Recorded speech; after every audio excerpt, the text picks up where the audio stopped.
அண்மைச் செய்தி. சர்வதேச விண்வெளி மையத்தில் இருந்து 9 மாதங்களுக்கு பிறகு பூமிக்கு புறப்பட்டிருக்கிறார் சுனிதா வில்லியம்ஸ். இதனை நாம் அண்மைச் செய்தியாக பார்த்து வருகிறோம்.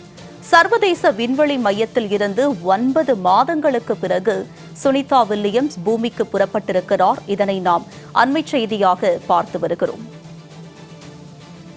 சர்வதேச விண்வெளி மையத்தில் இருந்து 9 மாதங்களுக்கு பிறகு சுனிதா வில்லியம்ஸ் பூமிக்கு புறப்பட்டிருக்கிறார். இதனை நாம் அண்மைச் செய்தியாக பார்த்து வருகிறோம்.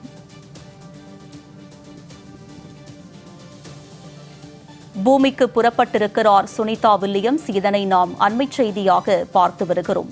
9 மாதங்களுக்கு பிறகு அவர் தற்போது பூமிக்கு புறப்பட்டிருக்கிறார். சர்வதேச விண்வெளி மையத்தில் இருந்து 9 மாதங்களுக்கு பிறகு பூமிக்கு புறப்பட்டிருக்கிறார் சுனிதா வில்லியம்ஸ். இதனை நாம் அண்மைச் செய்தியாக பார்த்து வருகிறோம்.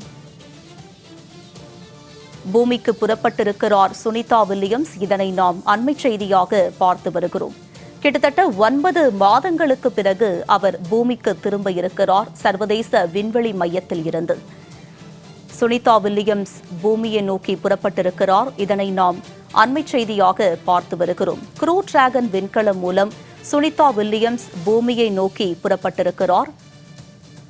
க்ரூ டிராகன் விண்கலம் மூலம் சுனிதா வில்லியம்ஸ் மற்றும் புஷ் வில்மோர் பூமியை நோக்கி புறப்பட்டிருக்கின்றனர். கிட்டத்தட்ட 9 மாதங்களுக்கு பிறகு அவர் பூமிக்கு வர இருக்கிறார். இதனை நாம் அண்மைச் செய்தியாக பார்த்து வருகிறோம். க்ரூ டிராகன் விண்கலம் மூலம் அவர் பூமியை நோக்கி வந்து கொண்டிருக்கிறார். சுனிதா வில்லியம்ஸ் மற்றும் புஷ் வில்மோர் ஆகிய இருவரும் பூமிக்கு புறப்பட்டிருக்கின்றனர் 9 மாதங்களுக்கு பிறகு. இதனை நாம் அண்மைச் செய்தியாக பார்த்து வருகிறோம். சர்வதேச விண்வெளி நிலையத்தில் இருந்து டிராகன் விண்கலம் தனியாக பிரிந்திருக்கிறது. சுனிதா வில்லியம்ஸ், புஷ் வில்மோர் ஆகிய இருவரும் பூமிக்கு புறப்பட்டுள்ளனர். இதனை நாம் அண்மைச் செய்தியாக பார்த்து வருகிறோம். 9 மாதங்களுக்கு பிறகு சர்வதேச விண்வெளி மையத்தில் இருந்து பூமிக்கு புறப்பட்டுள்ளனர் இருவரும். இதனை நாம் அண்மைச் செய்தியாக பார்த்து வருகிறோம்.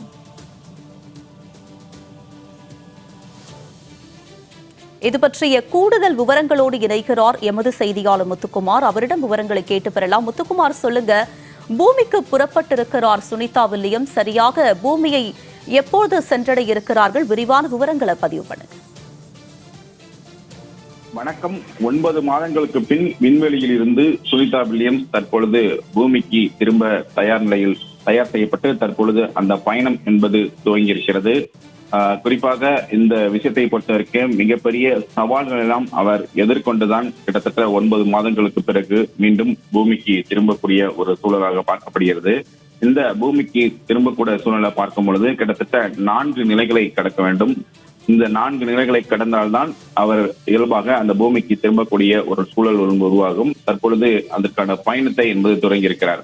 இந்தியா வம்சாவளியைச் சேர்ந்த அமெரிக்கா விண்வெளி வீராங்கனை சுனிதா வில்லியம்ஸ் சர்வதேச விண்வெளி நிலையத்தில் இருந்து ஏற்கனவே கடந்த 9 மாதங்களுக்கு முன்பாக அவர் அந்த விண்வெளிக்கு புறப்பட்டு சென்றார். குறிப்பாக அமெரிக்கா, ரஷ்யா, ஐரோப்பியா ஒன்றியம், ஜப்பான், கனடா ஆகிய நாடுகள் இணைந்துதான் கடந்த 1998ஆம் ஆண்டு நவம்பரில் விண்வெளியில் சர்வதேச விண்வெளி நிலையத்தை அமைத்தன.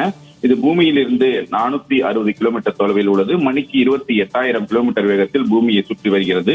இந்த நிலையில்தான் அமெரிக்காவின் போயிங் நிறுவனம் ஸ்டெர்லைனர் என்ற புதிய விண்கலத்தை தயாரித்தது. புதிய ஸ்டெர்லைனர் விண்கலத்தில் இந்தியா வம்சாவளியைச் சேர்ந்த அமெரிக்கா விண்வெளி வீராங்கனை சுனிதா வில்லியம்ஸ், பேரி வில்மோர் கடந்த ஆண்டு ஜூன் 5ஆம் தேதி IS நிலையத்துக்கு சென்றனர்.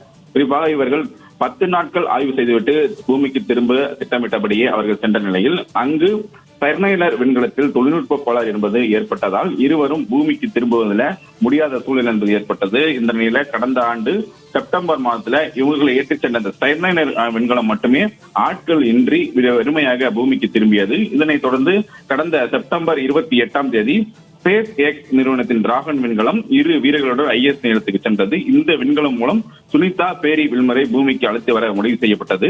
இந்த நிலையில்தான் IS நிலையத்தில் அமெரிக்காவைச் சேர்ந்த சுனிதா வில்லியம்ஸ், பேரி வில்மர், நிக் கேக் உள்ளிட்ட 7 பேர் தங்கியுள்ளனர். கடந்த சனிக்கிழமை ஏற்கனவே அமெரிக்காவை சேர்ந்த ஆனி மெக்லைன், நிக்னோல் உள்ளிட்ட பலர் இந்த பயணத்தில் தொடங்கியிருந்தனர். குறிப்பாக அமெரிக்காவின் புளோரிடாவில் உள்ள கென்னடி விண்வெளி மையத்தில் இருந்துதான் செலுத்தப்பட்ட டிராகன் விண்கலம் நேற்று முன்தினம் IS நிலையத்தில் வெற்றிகரமாக இணைந்தது. பூமியில் இருந்து புதிதாக வந்த 4 விண்வெளி வீராங்கனைகள் IS நிலையத்தில் தங்கியிருக்கும் சுனிதா உள்ளிட்ட 7 வீரர்களும் ஆற தழுவி இவர்களை வரவேற்றனர். இந்த நிலையில் தான் தற்பொழுது இன்று மீண்டும் பூமிக்கு திரும்ப இருக்கிறார். பூமிக்கு திரும்ப போவது குறிப்பாக சரியாக அதாவது அமெரிக்க நேரத்தை பொறுத்த வரைக்குமே 5:57, அதாவது மாலை 57. இந்திய நேரத்தை பொறுத்த வரைக்குமே நாளை விடிய காலை, அதாவது அதிகாலை 3:27 மணிக்கு புளோரிடா கடற்பகுதிக்கு அருகே தரையிறங்க உள்ளதாக ஏற்கனவே தெரிவிக்கப்பட்டிருந்தது. குறிப்பாக இந்த நேரத்தை உறுதி செய்யப்பட்டிருந்தாலும் கூட வானிலையை பொறுத்து தேதி மாற்றப்படுவதற்கான வாய்ப்புகள் இருப்பதாகவும் அவர்கள் என்பது தெரிவித்திருக்கிறார்கள். இந்த நிலையில்தான் தற்பொழுது அவர்களுடைய பயணம் என்பது துவங்கியிருக்கிறது. குறிப்பாக இந்த 4 நிலைகளை அவர்கள் கடக்க வேண்டும். தரையிறங்குவதற்காக 4 நிலைகளை கடக்க வேண்டும். முதல் நிலையான விண்கலம் என்பது தயாராகும், பணி தொடக்கம். இதனைத் தொடர்ந்து தான் 2ஆம் நிலையாக விண்கலம், அது ஏற்கனவே கீழிருந்து மேலே சென்ற விண்கலம் என்பது பிரிதல். 3ஆம் நிலையை பொறுத்த வரைக்குமே சுற்றுவட்ட பாதையில் உயரம் என்பது குறைதல். 4ஆம் நிலையை பொறுத்த வரைக்குமே தரையிறங்குதல். இந்த 4 நிலையுமே அதாவது சிறப்பான வெற்றிகரமாக முடிந்தால் மட்டுமே சுனிதா வில்லியம்ஸ் இந்த தரையிறங்க முடியும். தற்போது அதற்கான பணி முதற்கட்ட பணி தான் முடிவடைந்து இந்த பயணம் என்பது துவங்கி இருக்கிறது. சரியாக இந்திய நேரப்படி தற்பொழுது 10:45 மணிக்கு இந்த பயணம் தொடங்கிய நிலையில் அதிகாலை, அதாவது நாளை 19ஆம் தேதி அதிகாலை 3:30 மணிக்கு தரையிறங்குவார் என எதிர்பார்க்கப்படுகிறது.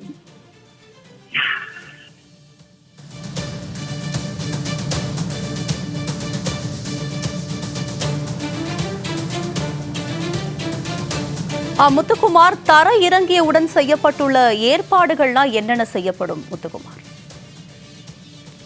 நிச்சயமாக தரையிறங்கப்பட்ட பிறகு பல்வேறு விதமான அவர்களுக்கான அதாவது டெக்னிக்கல் வைஸா பல்வேறு விதமான நடவடிக்கைகள் எடுப்பார்கள். அங்கிருந்து தரையிறங்கப்பட்ட பிறகு குறிப்பாக ஒரு விண்கலத்தை பூமியிலிருந்து மேலே ஏவும் பொழுது அவர்கள் ஒரு விண்வெளி மையத்திலிருந்து ஏவுவார்கள். ஆனால் தற்பொழுது ஒரு சேட்டலைட்ல விண்வெளியிலிருந்து பூமிக்கு இறக்கும் பொழுது அதனுடைய வெப்பத்தோடைய அளவு என்பது அதிக அளவு இருக்கும். அதிக அளவு இருக்கும் காரணமாக அது தண்ணீர் அதிக அளவில் இருக்கக்கூடிய அந்த பகுதி தான் இறங்கும். குறிப்பாக கிட்டத்தட்ட பல கிலோமீட்டர் வேகத்தில் அந்த அந்த விண்கலம் என்பது கீழே இறங்கும். கீழே இறங்கும் போது அந்த கடலில் குறிக்கும் போது கடலிலேயே, அதாவது தண்ணீரிலேயே மிக அதிக அளவிலான வெப்பத்தோட அளவு இருக்கும் என்பதால் கிட்டத்தட்ட அந்த விண்கலம் கடலில் இறங்கிய பிறகு அதன் பிறகு அவர்களை, அதாவது அந்த சுனிதா வில்லியம்ஸ் மற்றவர்களோடு வரக்கூடியவர்களை இங்கிருந்து ஏற்றுச் செல்வதற்காக அதன் பிறகு ஒரு கப்பல் செல்லும். அங்கிருந்து அவரை ஏற்றுக்கொண்டு வருவார்கள். குறிப்பாக அந்த விண்வெளியில் தங்கியிருந்ததால் அவர்களுடைய எலும்புகள், தசைநார்கள் பலவீனம் அடைந்திருக்கும். அவர்களினுடைய தோல், குழந்தைகள் தோல் போன்று மிகவும் மென்மையாக இருக்கும். கண் பார்வை திறன் பாதிக்கப்பட்டு இருப்பதாக அதாவது விண்வெளி ஆராய்ச்சியை சேர்ந்த பல விஞ்ஞானிகள் தெரிவிக்கிறார்கள். இது உறுதிப்பட்ட தகவலாக இருந்தாலும் கூட விஞ்ஞானிகளோட தகவலாக பார்க்கப்படுகிறது. அதே போல இவர்களோட உடல்நிலை சீராவதற்கு கிட்டத்தட்ட ஓராண்டு ஆகும். இதனைத் தொடர்ந்து அவர் ஏற்கனவே ஒரு மூத்த விஞ்ஞானியாக இருந்தாலும் கூட ஏற்கனவே பல முறை விண்வெளிக்கு சென்று கொண்டிருக்கிறார். இருந்தாலும் கூட அவருடைய இயல்பான உடல்நிலை எப்படி இருக்கும், அது மட்டும் இல்லாமல் மனநிலை எப்படி இருக்கும் என்பது குறித்து அடுத்த கட்டமாக விண்வெளியை சேர்ந்த மருத்துவர்கள் அவருக்கு தொடர்ச்சியாக அந்த சிகிச்சையோ அது மட்டுமல்லாமல் பிசிக்கலாகவோ அது மட்டுமல்லாமல் உள்ளிட்ட பலவிதமான அவரை பரிசோதிப்பார்கள். அதனை தொடர்ந்து தான் அவருக்கு பூமிக்கு திரும்பியதும் அவர்களுக்கு போதுமான தலைவலி, தலை சுற்றல், வாந்தி ஏற்படும். அதே போல எலும்பு தசைநார்கள் பலவீனம் அடைந்திருப்பதால் அவர்களால் தரையில் கால் ஊன்றி நடக்க முடியாது என்ற தகவலும் அவர்களால் கூற முடிகிறது. இருந்தாலும் கூட அவர் தரையிறங்கிய பிறகு ஏற்கனவே கீழே இருக்கக்கூடிய அந்த விண்வெளி ஆராய்ச்சி தரப்பிலிருந்து அடுத்த கட்டமாக அவரை இயல்பு நிலைக்கு கொண்டு வருவதற்கான பல்வேறு விதமான நடவடிக்கைகள் நடக்கணும். அதற்காக அவர்கள் தயார் நிலையில் இருக்கிறார்கள். முத்துக்குமார், நீங்க சொன்ன மாதிரி நாளை அதிகாலை 3:27 மணிக்கு அவர்கள் தரையிறங்கும் போது யாரெல்லாம் அங்கு இருக்க வாய்ப்பு இருக்கிறது? நிச்சயமாக இதை பொறுத்த வரைக்குமே ஒரு மிகப்பெரிய எதிர்பார்ப்பு. அது மட்டுமல்லாமல் ஒரு சவாலான ஒரு தருணமாக பார்க்கப்படக்கூடிய ஒரு விஷயம். தற்பொழுது இன்றைய தினத்தை பொறுத்த வரைக்குமே 10:45 இந்திய நேரப்படி 10:45 கிளம்பின 10:45 அங்கிருந்து புறப்பட்டிருக்கிறது. அதனை தொடர்ந்து நாளை விடியற்காலை 3 மணி அளவில் தரையிறங்க இருக்கிறது. இந்த இடைப்பட்ட நேரத்தில் மொத்தம் 4 நிலைகளை கடக்க வேண்டும். இந்த 4 நிலைகளை கடக்கும் பொழுது ஒவ்வொரு நிலையுமே மிகப்பெரிய சவாலான ஒரு விஷயமாக பார்க்கப்படக்கூடிய விஷயமாகும். ஏற்கனவே சென்ற விண்கலம் தான் தொழில்நுட்ப கோளாறு ஏற்பட்டதன் காரணமாக பல சிக்கல்கள் ஏற்பட்டதன் காரணமாக தான் அவர் 9 மாதங்களாக அங்கு இருக்க வேண்டிய ஒரு சூழல் இருந்தது.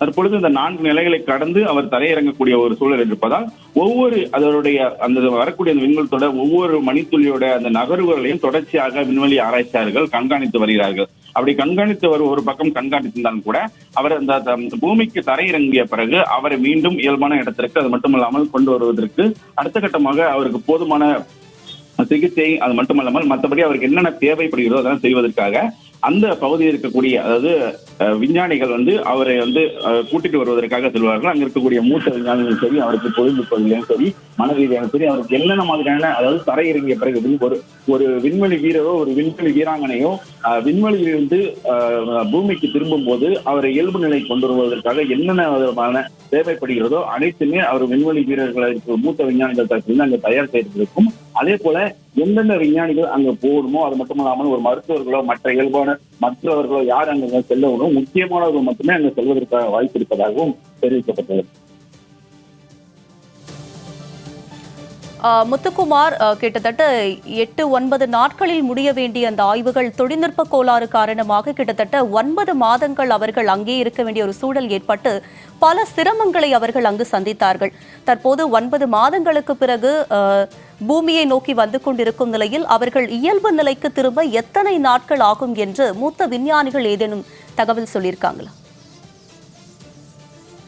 குறிப்பாக மூத்த விஞ்ஞானிகளும் ஏற்கனவே பேசும் பொழுது அவருடைய உடல்நிலை என்பது சீராவதற்கு ஓராண்டு ஆகும் என்று அவர்கள் தரப்பிலிருந்து தெரிவித்திருக்காங்க. இருந்தாலும் பல்வேறு விஞ்ஞானிகளை பொறுத்தவரைக்கும் பல்வேறு விதமான கருத்துக்களையும் தெரிவித்திருக்காங்க. இருந்தாலும் சுனிதா வில்லியம்ஸை பொறுத்த வரைக்குமே விண்வெளிக்கு சென்று வருவது இது புதிதல்ல. இருந்தாலும் கூட இந்த முறை ஒரு சில சிக்கல்கள், தொழில்நுட்ப கோளாறுகள் ஏற்பட்டதன் காரணமாக இது பெரும் பேசு பொருளாக ஆகிவிட்டது.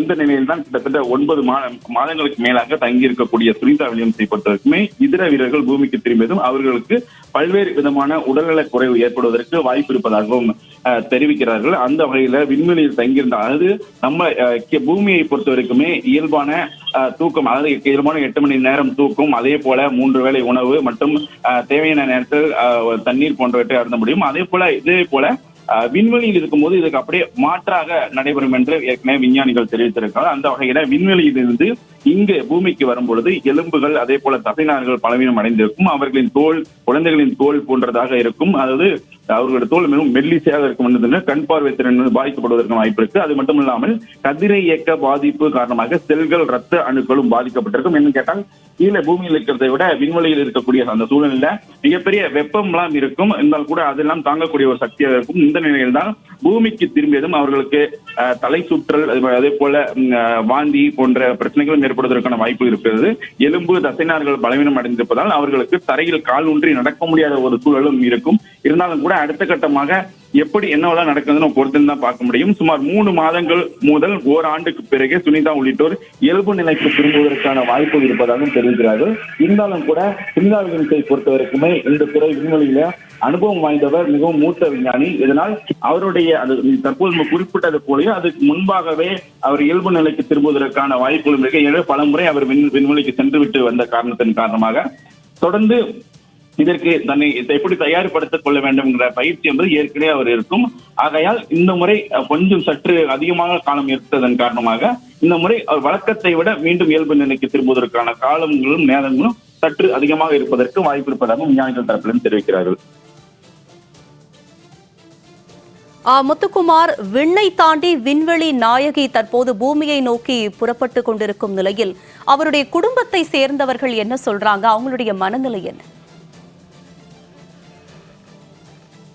நிச்சயமாக மிகப்பெரிய ஒரு இலக்காக தான் நம்மளால் பார்க்க முடியுது. இது ஒட்டுமொத்த உலகத்துக்குமே மிகப்பெரிய ஒரு எதிர்பார்ப்பதான் பார்க்க முடியுது. ஒரு மிகப்பெரிய விஞ்ஞானி, அதாவது தொடர்ந்து பல சாதனைகளை புரிந்தவர் விண்வெளி துறையில. அப்படி இருக்கும் பொழுது விண்வெளியில் இருந்து விண்வெளிக்கு சென்று சிக்கிக்கொண்டு மீண்டும் மிகப்பெரிய ஒரு வெற்றிகரமாக 9 மாதங்களான போராட்டம். அது மட்டும் இல்லாமல் அந்த 9 மாதங்கள்ல மிகப்பெரிய சவால்கள் எல்லாம் இவர் எதிர்கொண்டிருப்பார்கள். வாழ்வா சாவா என்ற மிகப்பெரிய ஒரு தருணங்கள் இருந்தது. ஒவ்வொரு முறையுமே விண்வெளி மையத்திலிருந்து வரக்கூடிய தகவல்களுக்கு மிகப்பெரிய ஒரு எதிர்பார்ப்பாக இருந்தது. எப்பொழுது சுனிதா வில்லியம்ஸ் அதாவது பூமிக்கு வரப்போகிறார் என்ற எதிர்பார்ப்பு என்பது மிகப்பெரிய எதிர்பார்ப்பாக இருந்தது. அதாவது அவர்களுடைய குடும்பத்தினர் தவிர்த்து குடும்பத்தினர் மட்டுமல்லாமல் அனைவருக்குமே மிகப்பெரிய எதிர்பார்ப்பாக இருந்தது. அதே போல அவரை பூமியிலிருந்து அதாவது விண்வெளியிலிருந்து பூமிக்கு கொண்டு வரக்கூடிய அந்த ஒவ்வொரு ப்ராசஸுமே மிகப்பெரிய சக்சஸ்ஃபுல்லாக ஆக வேண்டிய ஒரு ப்ராசஸ் ஆகணும். இருந்தாலும் ஒரு சில காரணத்தால் அப்பொழுது தடை செய்யப்பட்ட ஒரு தருணங்களும் பார்க்க முடியுது. அந்த தருணத்திலெல்லாம் ஒரு மிகப்பெரிய ஒரு டிசப்பாயின்மெண்ட் ஆகக்கூடிய ஒரு சூழலும் இருந்தது. இந்த நிலையில் தான் தற்பொழுது இந்த 4 நிலைகளை கடந்து தற்பொழுது பூமிக்கு வரக்கூடிய ஒரு தருணத்தை மிகப்பெரிய ஒரு எதிர்பார்ப்பாக ஒட்டுமொத்த உலகமே எதிர்பார்த்து கொண்டிருக்கக்கூடிய சூழல அவர்களுடைய உறவினர்களுக்கு இது மிகப்பெரிய மகிழ்ச்சியாக இருக்கும். அவர் பூமிக்கு வந்த பிறகு பல சாதனைகளையும் புரியக்கூடிய ஒரு தருணங்கள் இருக்கும். கிட்டத்தட்ட அதிக நாட்கள் இருந்தவர்கள் பட்டியலில் இவரும், அதாவது விண்வெளியில அதிக நாட்கள் தங்கியிருந்த வீரர்களும் சரி வீராங்கனைகளும் சரி இந்த வரிசையில் இவரும் இடம் பிடிப்பார் என்ற விஞ்ஞானிகள் தரப்பில் தெரிவிக்கிறார்கள். இது போன்ற ஒரு பக்கம் சாதனைகளும் இருக்கு, இதனுடைய மகிழ்ச்சியும் இருக்கு, வெற்றியும் இருக்கு. இருந்தாலும் கூட இதை தவிர்த்து ஒரு மிகப்பெரிய ஒரு சவாலான ஒரு கீழிருந்து இருக்கக்கூடிய பிரச்சனை கூட மேலிருந்து, அதாவது விண்வெளி சிக்கிக் கொண்ட பிரச்சனைக்கு பிறகு பல போராட்டங்களுக்கு பிறகு பல விஞ்ஞானிகளுடைய முயற்சிகளுக்கு பிறகு மீண்டும் தற்பொழுது பூமிக்கு தரையிறங்க இருக்கக்கூடிய ஒரு சூழல் என்பது அவ்வளவு எளிதான காரியம் இல்லை. அவ்வளவு எளிதான பல விதமான முயற்சிகள், பல வீரர்களின் போராட்டங்கள் எப்படி இருக்கும் பொழுது விண்வெளியில் இருந்து பூமிக்கு திரும்ப இருக்கிறார் என்பது அளவு கடந்த ஒரு மகிழ்ச்சியாக இருக்கும். அவர்களுடைய உறவினர்கள் தரப்பிலிருந்து மிகப்பெரிய ஒரு சந்தோஷமாக இருக்கும். அவர் பூமிக்கு வந்த பிறகு பல விதமான போராட்டங்கள் வாய்ப்பு.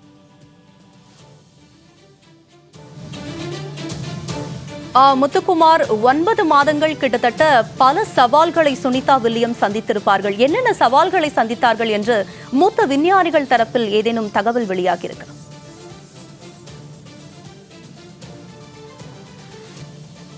அதாவது விண்வெளி என்பது அவ்வளவு எளிதான ஒரு காரியம் இல்லை. என்னென்று கேட்டால் அது யாராலும் ஒரு மிகப்பெரிய ஒரு சவால்களை சந்திக்க வேண்டிய சூழலாக இருக்கும். சுனிதா வில்லியம்ஸை பொறுத்த வரைக்குமே அவ்வளவு எளிதாக எடுத்துக்கொள்ள முடியாது. அவர்கள் அனுபவம் வாய்ந்த ஒரு விண்வெளி வீராங்கனையாக பார்க்கப்படக்கூடிய விஷயமாகும். இந்திய வம்சாவளியை சேர்ந்தவராக இருந்தாலும் கூட தொடர்ச்சியாக அவர் அமெரிக்காவுக்கு சென்றுதான் பல சாதனைகளையும் புரிந்து வந்திருந்தார். இந்த நிலையில்தான் தற்பொழுது பல சவால்களையும் அவர் எதிர்கொண்ட ஒரு சூழல் நம்மளால் பார்க்க முடியுது.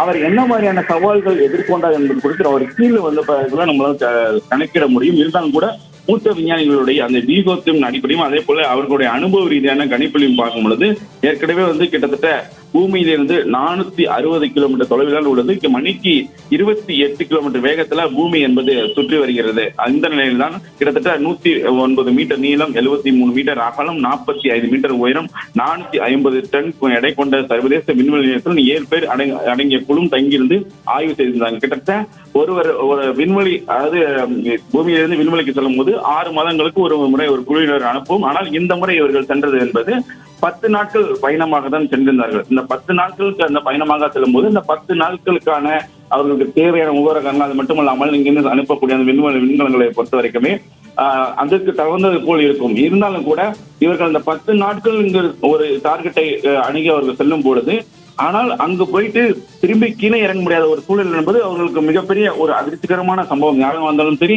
மிகப்பெரிய ஒரு சவாலான ஒரு தருணமாக இருந்தாலும் சரி, மிகப்பெரிய ஒரு அதிர்ச்சிகரமான ஒரு சூழலாக நிகழும். அப்படி இருக்கும்போது அடுத்த கட்டமாக அவர் எந்த மாதிரியான சவால்கள் இருக்கு, அது மட்டுமல்லாமல் பதட்டம், இயல்பான ஒரு விஷயம் நடந்து ஒரு விஷயத்தில் ஒரு சின்ன ஒரு விபத்து ஏற்பட்டது, ஒரு பதட்டம் இருக்கும். ஆனால் விண்வெளியில் போய் சிக்கிக்கொள்ளும் பொழுது மிகப்பெரிய பதட்டத்தையும் அவருக்கு நிச்சயமாக இருந்திருக்கும். என்னதான் அனுபவம் வாய்ந்தவராக இருந்தாலும் கூட மிகப்பெரிய ஒரு பதட்டமான சூழல் இருக்கும். அடுத்த கட்டமாக என்ன பண்ணலாம், அந்த சூழல்ல எந்த மாதிரியான முடிவுகள் எடுக்கலாம், அடுத்த கட்டமாக எந்த மாதிரியான தகவல்களை அனுப்பலாம் அப்படிங்கிற பல்வேறு விதமான யோசனைகள் இருக்கும்.